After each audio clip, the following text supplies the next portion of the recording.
Friends of the Pod subscribers can listen to the full season of Shadow Kingdom right now. Join Friends of the Pod at crooked.com/friends or on Apple Podcasts.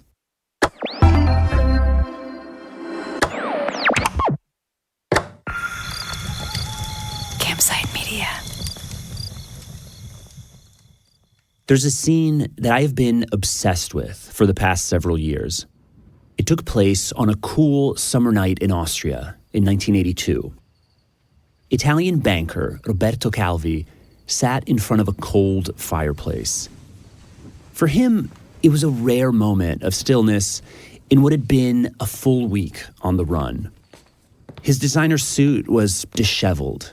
There were sweat stains on his once crisp button-up shirt and dirt on his pants and jacket. He left his home in Rome in such a rush, there wasn't much time to pack. A couple of suitcases, a forged passport, and the precious item that hadn't left his sight since: his leather briefcase. Calvi picked up a book of matches and struck, igniting the small cavern of the brick fireplace. One by one, he pulled the documents from the briefcase, dropping them carefully into the fire, page after page. Were these paper trails of illegal wire transfers, maybe blackmail materials on his rich and powerful clients? I can't be sure. But Calvi didn't burn everything. Some papers he stowed back in the case. Maybe he could use them to cut a deal and save himself. Or perhaps one of those powerful clients might protect him in order to protect their secrets. Among the papers he decided to save was a copy of a letter he'd written just a few weeks earlier. It was written to one of his most important, most secretive clients, Pope John Paul II. Calvi had done so much work for the Vatican, he'd earned the nickname God's Banker. But now the Italian financier was in trouble. Santità, Calvi's letter started. I have concluded that you are my last hope. Calvi wrote that he'd secretly moved money for the Vatican around the world, and that he'd willingly taken on its, quote, mistakes and faults. But now, he told the Pope, I am betrayed and abandoned by the Vatican. I read this letter as both a cry for help and vaguely threatening. But why did Calvi carry it with him? And did the Pope ever respond? I don't know. But I know what happened next. 5 days later, Roberto Calvi would be found dead, hanging from a rope over the Thames River in London, bricks in his pockets, and his briefcase nowhere to be found. From Crooked Media and Campsite Media, this is Shadow Kingdom, God's Banker.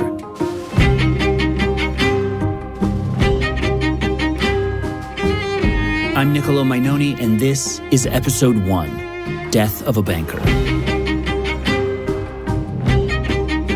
62-year-old Signor Calvi was found dangling here just a few days before he was due to appear in Italian court. And I said, oh my God, what's going on? I mean, what's the excitement?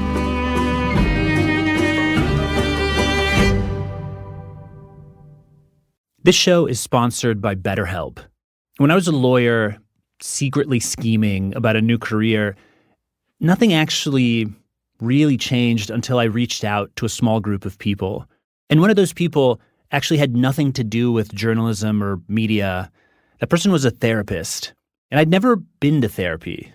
I grew up in post-Calvi era Italy, and it really wasn't all that available, at least publicly.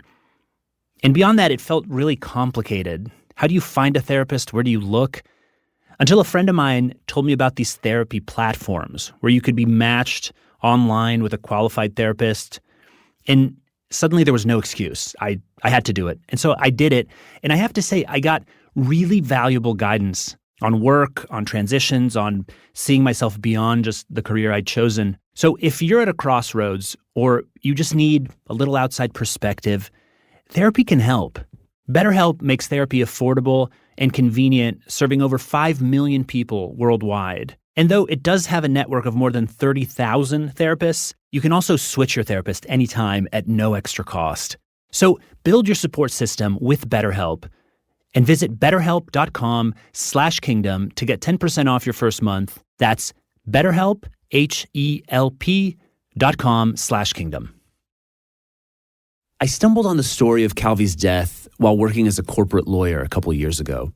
I was having coffee with my friend Mario Platero, a well-connected former journalist. And Mario, he told me about the story he'd always wished he could pursue. There was some longing in his voice that just drew me in, and I started researching this mysterious banker, reading everything I could find about the case. First at night, then on weekends, and then I did something relatively misguided. I quit my job to work on it full-time. I also wrangled Mario into a recording studio to talk about why this story had captured us both. So Mario, hold it. So if we have very little time. Yeah, let's go. We only had about 20 minutes, and he was on his cell with the foreign minister of an undisclosed country. This is very funny. We're in a studio because I usually just talk to you face to face, and you know every story, you know everything, you know everyone. And is that correct? Also, well, I wish. Thank you, though, for the advertisement. It's not that I know first of all, I don't. He does. It's how he earned our family nickname for him, Mario the Spy. Today, Mario sits on various boards and is more banker than anything else. But during the Cold War, he was a journalist. Yes, I interviewed Reagan in the White House, in fact. And I was in Moscow when he addressed the people and he said, Mr. Gorbachev, I pledge you, tear down this wall. I was looking for stories, and you said, "Hey, you know about God's banker, right? You know this God's banker story." And I confessed, I don't know that I knew almost anything about God's banker, except for that the name sounded cool and strange. And you told me, you said, it involves, without batting an eye, you said the Mafia, of course, the Vatican Bank, a covert organization, the Russians, the Pope. Yeah, because, it might have sounded a lot like a conspiracy theory. But for some reasons, I happened to be at a certain moment, at a certain time, very close to this man that dealt a lot with the Vatican, that all of a sudden was found dead somehow. In June of 1982, when Roberto Calvi was on the run, burning documents, Mario was working full-time for an Italian bank in New York and moonlighting as a reporter. Calvi's bank was crashing, and Calvi was a fugitive. Big newspapers were all scrambling to figure out where Calvi was hiding. It's at this moment that Mario got a call from one of those papers. So the editor-in-chief calls me up and says, we heard rumors that Calvi may be in New York. Everybody's looking for him. We're looking for him. We would like to have an interview with him. If you can find him, this would be a major interview. Mario held a beige receiver in his hand, taking in the information. Around him, 20 or so bankers, all in suits and ties, buzzed around. But his head, it wasn't in banking right now. The moonlighting journalist side of him took over. The excitement of finding Calvi at that moment became passionate. So my attention was totally diverted to that. And I started to call around. Mario thought, okay, I have a secondhand connection to Calvi's son, Carlo. So why don't I get Carlo's phone number in Canada and just try him? So he did. The phone started ringing. The housekeeper picked up. And she says, Calvi residence? And I say, yes, I'm looking for Mr. Carlo Calvi. She says, he's not here. So I said, well, let's go for the full Monty, as they say. I said, may I talk to Mr. Roberto Calvi? Oh, no, he's not here either. I'm sorry. But you're in luck. the housekeeper told Mario. The whole family, Roberto Calvi included, will be at their Bahamas home tomorrow. So my degree of excitement and nervousness and tension at that point was at its height. But I kept my cool and I said, oh, really? I think I have the number, but I'm not sure I have it. Would you be so kind to give it to me? Oh, yes, of course. No problem. Mario was doing his best to act natural, as if this was any other check-in call. But his eyes were going wide. Had this housekeeper really just offered up an itinerary of one of the biggest fugitives in the world? She'd given Mario Calvi's address in the Bahamas, his phone number, and an invitation to call. Probably no other reporter on the planet had that. And I went to sleep with this excitement of pursuing my scoop, my first big scoop, okay? And I wake up the following morning. The morning of June 18th, 1982. Mario's big day. Plane ticket to the Bahamas, ready to go. Bags are packed. He just needs to swing by the office first. And people were a little, they were talking, they were chatting, and they had this piece of paper in their hands. And I said, oh my God, what's going on? I mean, what's the excitement? His colleagues were huddled around a telex machine, a 1980s version of Twitter that printed news on this never-ending sheet of paper. Someone had just ripped the sheet of paper from the machine. The wire said, Calvi found dead in London under the Blackfriars Bridge. Suicide? ? My answer was immediate, no. As the morning turned into a hot New York afternoon, Mario's office swung into gear. Telex machines resumed their humming. Young analysts chomped nervously on pencils. But not Mario. He was replaying that headline in his head over and over. Suicide? ? But the kind of evidence I had was not leaning in that direction. Mario stared at the wire printout, little details jumping out at him.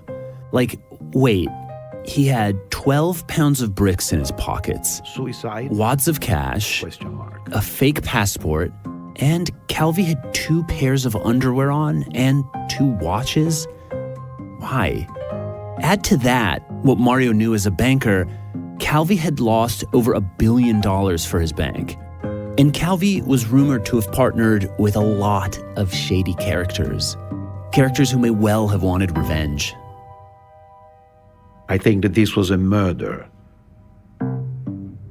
that was the result of events that were incredibly complicated, that involved the Vatican, the Mafia, the Russian Secret Service, the US, and Pope Wojtyla. So you say, oh my God. Yeah, sure. Exactly. The Pope, why not? It all sounds absurd, right?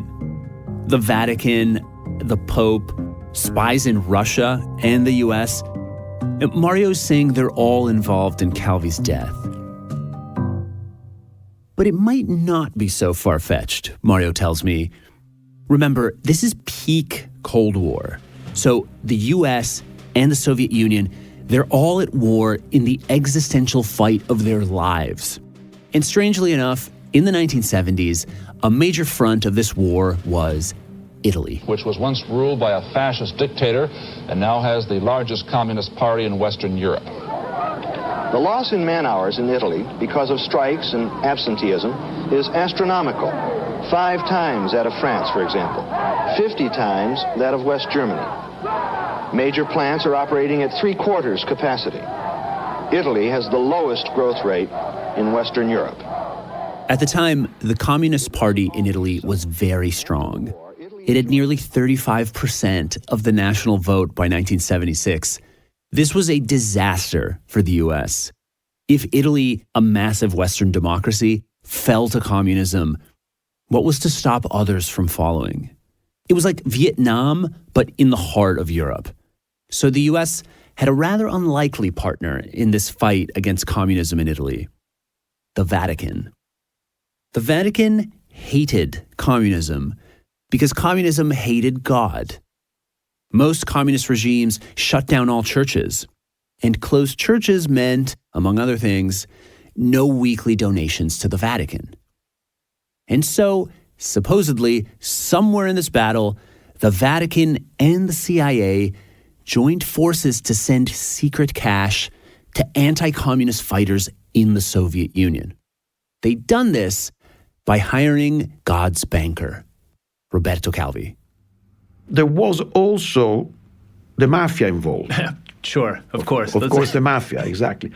So the Vatican using a bank as a money laundering operation to fight the Cold War with U.S. help. For different reasons. Let's add the Mafia. Let's add the Mafia. Exactly. Okay. Let's add the Mafia. Sure. Yeah. If you can sense a dismissive tone in my voice there, you're not wrong. I almost got mad at Mario while we were in the studio because I am an Italian. I lived in Rome until I was 10, and then I moved to the U.S., which is why I now sound the way I do. But my body and soul are very much tied to my strange country shaped like a boot. I moved back to Italy in my 20s to get an Italian law degree because I dreamt of being a prosecutor that would fight the Mafia.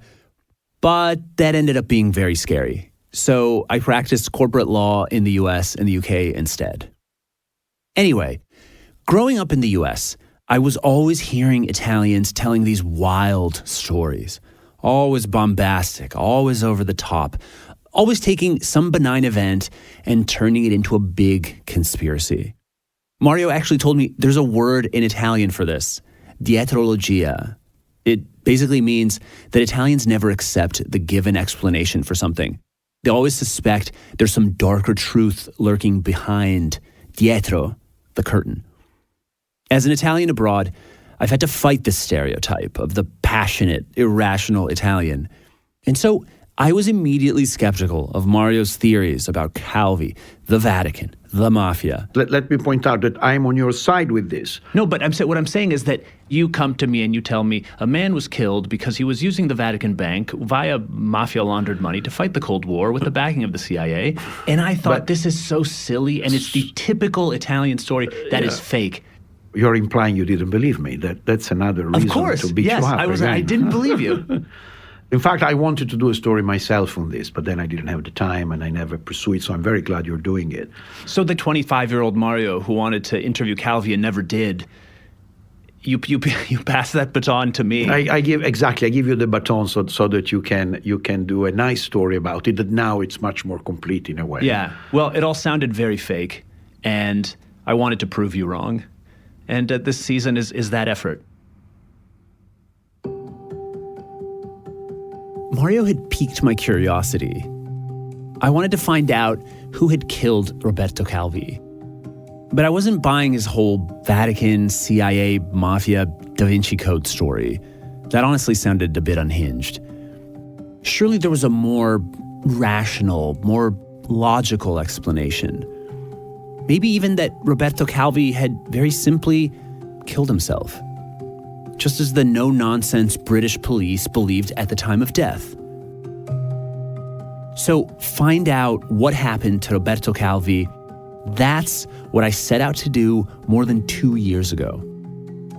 Since then, I've traveled to the scene of the crime in London and made multiple trips to Italy. I've sat in a mafioso's living room, choking on cigar smoke, and tracked down a smuggler who was the last person to see Calvi alive. I've spoken to an Italian spy, forensics experts, and members of Calvi's family. I've worried about my own personal safety more than once. And my theory of the crime, which I'm going to share with you at the end of this, is completely and wildly different than I could have ever imagined at the start of this investigation. That's after the break. Shadow Kingdom is brought to you by Lumen. Did you know that when your metabolism is working properly, you'll feel the benefits in literally every aspect of your life? I found a valuable tool that gives me insights to create a healthy metabolism for my body. It's called Lumen. Lumen is the world's first handheld metabolic coach, which just means it's a device that measures your metabolism through your breath. And then this app that's connected to it lets you know if you're burning fat or carbs, and then gives you this tailored guidance to improve your nutrition, workouts, sleep, even stress management. All you have to do is basically breathe into your Lumen first thing in the morning, and you'll know what's going on with your metabolism, whether you're burning mostly fats or carbs. Then Lumen gives you a personalized nutrition plan for the day based on your measurements. And if you don't know, your metabolism is your body's engine. It's how your body turns the food you eat into the fuel that keeps you going. And because your metabolism is at the center of everything your body does, optimal metabolic health translates to a bunch of other benefits, including easier weight management, improved energy levels, better fitness results, better sleep, etc. Take the next step to improving your health and go to lumen.me/kingdom to get 20% off your Lumen. That's LUMEN.me/kingdom for 20% off your purchase. Thank you, Lumen, for sponsoring this episode.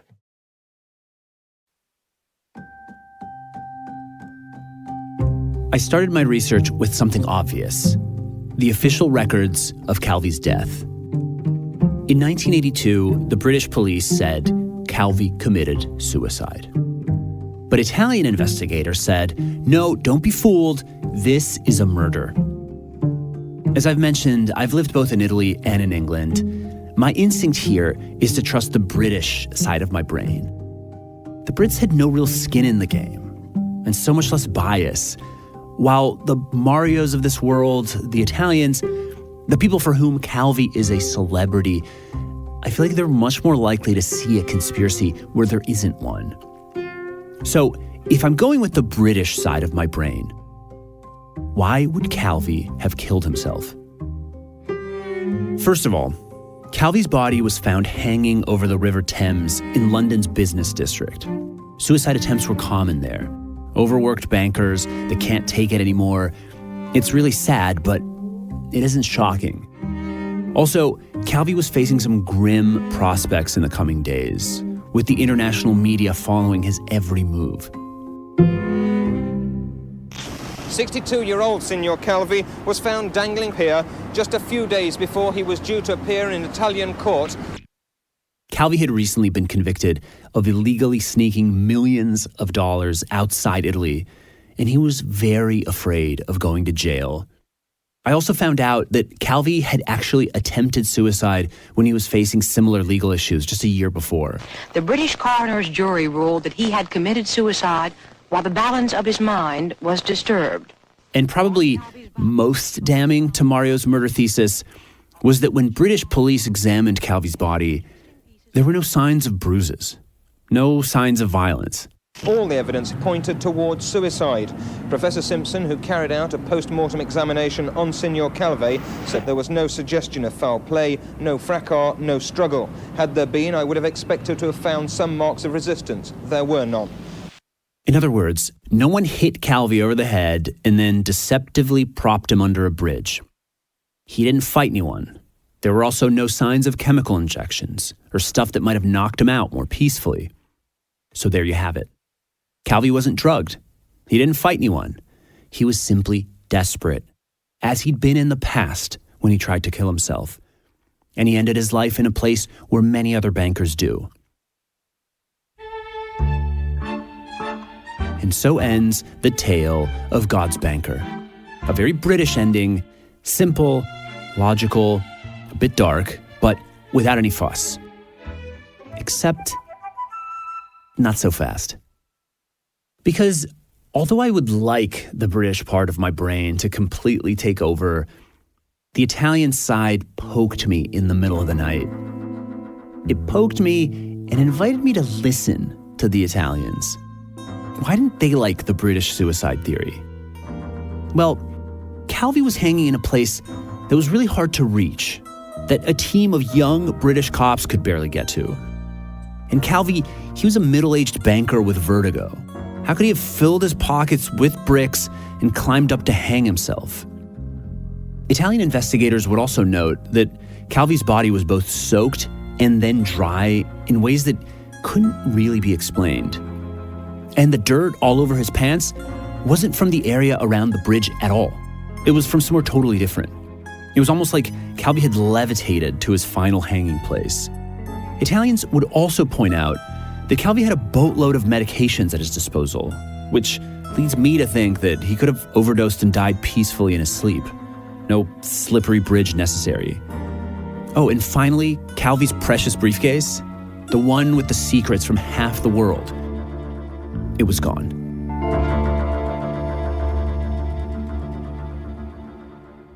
So there it is. A British voice assuring me it was suicide, and then Mario's Italian accent urging me to see this as a gruesome murder.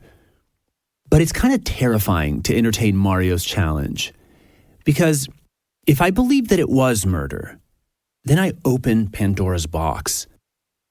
And out of that box would come conspiracy theories that tie the Mafia to the Pope to secret fascist societies bent on overthrowing the state. And hovering over all of this, the swinging body of Roberto Calvi.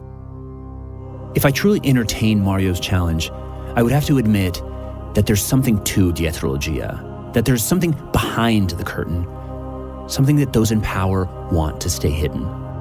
From the start, I didn't want to be the wild-eyed Italian conspiracist. I wanted to be the mild-mannered English lawyer. But the deeper I went, the less the suicide theory made sense. The facts didn't quite add up, and I needed to know what really happened. To follow the question from the Italian side of my brain: who killed God's banker?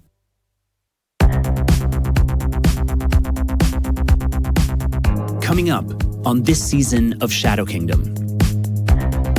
The system is completely rotten, completely corrupt, completely illegitimate. Therefore, it's okay to blow up this entire building. They've got every conspiracy. They're the masterminds. They're pulling the strings. Top Vatican sources have now begun cautiously to discuss the plot to kill the Pope. Questa persona è una cosa a livello mondiale. He tells me, you need to leave with Calvi right now. He is wanted in Italy for political espionage and possession of state secrets. I say, look, we have this guy moving.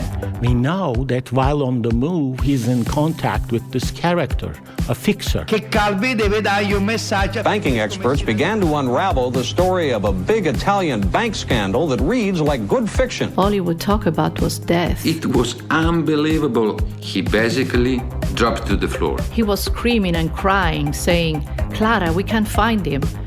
And I was a bit shaken and said, Who can't you find? And he said, Roberto, we don't know where he is. Shadow Kingdom is a production of Crooked Media and Campside Media. It's hosted and reported by me, Nicolo Majnoni, with additional reporting by Simona Zecchi and Joe Hawthorne. The show is written by Joe Hawthorne, Ashley Ann Krigbaum, and me. Joe Hawthorne is our lead producer, and Ashley Ann Krigbaum is our managing producer. Tracy Samuelson is our story editor. Sound design, mix, and mastering by Mark McAdam. Our theme song and original score are composed by me and Mark McAdam. Our studio engineer is Ewan Lai Tremuan. Voice acting by Bonnie Biagini, Andrea Bianchi, Ferrante Cosma, Luca De Gennaro, Michele Teodori, and Mustafa Zialan. Field recording by Justin Trieger, Jonathan Zenti, Pete Shev, Jonathan Gruber, and Joanna Broder. Fact-checking by Zoe Sullivan. Our executive producers are me, Nicolo Majnoni, along with Sarah Geismer, Katie Long, and Alison Falsetta from Crooked Media. Josh Dean, Adam Hoff, Matt Scher, and Vanessa Gregoriadis are the executive producers at Campside Media.